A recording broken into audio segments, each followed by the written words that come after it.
Hi, and welcome to another edition of Solve My Math Homework's Video Solutions. Problem that comes into us today is simplifying an expression with negative exponents. So let's get started. All right, so this looks pretty straightforward. All right, so we do have negative exponents here, so we'll have to talk about the rules for negative exponents. But before we do that, we really should go over the properties of exponents. So let's do that. Okay, so we'll move this out of the way, and we'll talk about the product rule. So if you have two exponents with the same base raised to different exponents, you're simply going to add them. The reason being, imagine that you had x squared times x cubed. This simply means that you have 2 factors of x times 3 factors of x. So altogether you have 1, 2, 3, 4, 5 factors of x. So when you see same base raised to different exponents and you're multiplying them, you're just going to add those exponents. Remember, base has to be the same for any of these rules to work.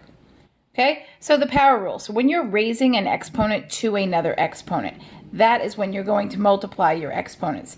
Think of it this way. You have x squared cubed. This means you have 3 groups of 2 factors of x. So you basically have 2 factors of x 3 times. So you have 2 times 3, or x to the 6th. So you're going to multiply those exponents. Remember, exponents or powers really mean multiplication anyway. So when you see that you're raising a power to another power over here, that should clue you in that you're going to do multiplication.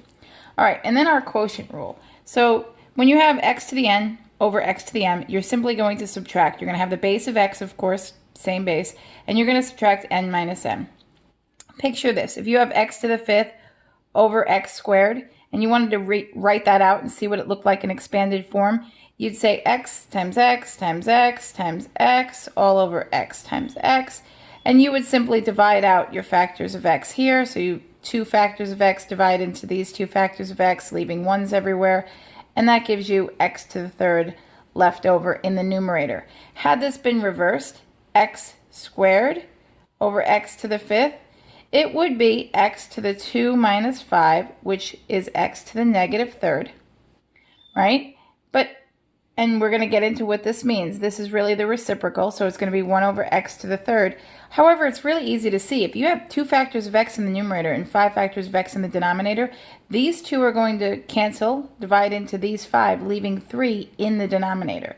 So you could already say these 2 x's will cancel into these 5 x's, leaving me 3 x's, and they're leaving them in the denominator because the denominator had more factors of x to begin with.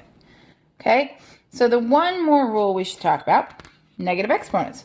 Okay, so again, x to the negative n power is simply 1 over x to the nth power. Okay, so a negative exponent is never going to result in a negative answer. It's simply the reciprocal.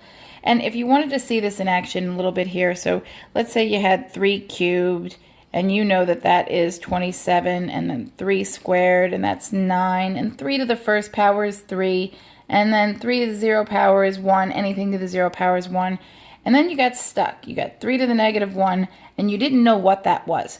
Well, you could look for the patterns. So each case here on the left side, we have a power of 3 raised to we have a base of 3, raised to a power. We've lowered the power by 1 each time, and the pattern we see is we've divided by 3 each time.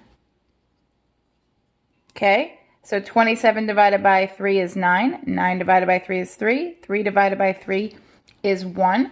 So we've gone from 3 cubed to 27, 3 squared, 1 less factor of 3 means divide by 3 to get our product. 3 to the 1st, another 1 less factor of 3, divide by 3 to get to our product. So if our rule holds up, what's 1 divided by 3? And don't think decimal, just do 1 divided by 3. Okay, and so then 3 to the negative 2nd, if that holds up, 1 over 3 squared. Okay, 3 to the negative 3rd, 1 over 3 cubed. All right, so you'll see that when we have a negative exponent, it simply moves either from the numerator or the denominator, and the exponent becomes positive. All right, back to our original problem. Let's get rid of this. All right, so let's see what we have here. So the first thing I like to do is move my negative exponents, or divide my whole numbers, either way. So I know that 2 is going to divide into 6, leaving 3 in the numerator. I know that this negative exponent is going to move up here. I know that this negative exponent is going to move down to the denominator, And let's rewrite this. I've cleaned it up a little bit, but it's starting to look like a hot mess. So we've got 3. The x to the negative second I'm bringing down, so that's not there anymore. Y to the fourth. Y to the negative third in the denominator is going to come up and be y to the third in the numerator. Now this 2, remember 6 divided by 2 is 3 over 1. We don't have to write the 1. The x is still down there. That has no negative exponent. The y to the negative second is not down there anymore, but this x did come down. So x to the negative second in the numerator comes down as x to the second in the denominator.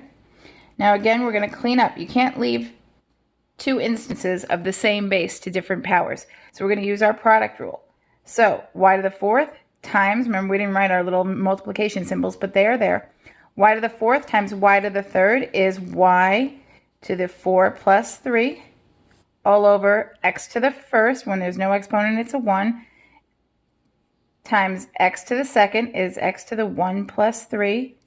So that leaves us 3y to the 7th all over x to the 4th.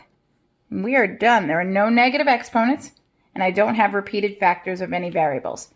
I hope that helped. Look for more videos on simplifying using the properties of exponents. And if you have questions, please leave them in the comments.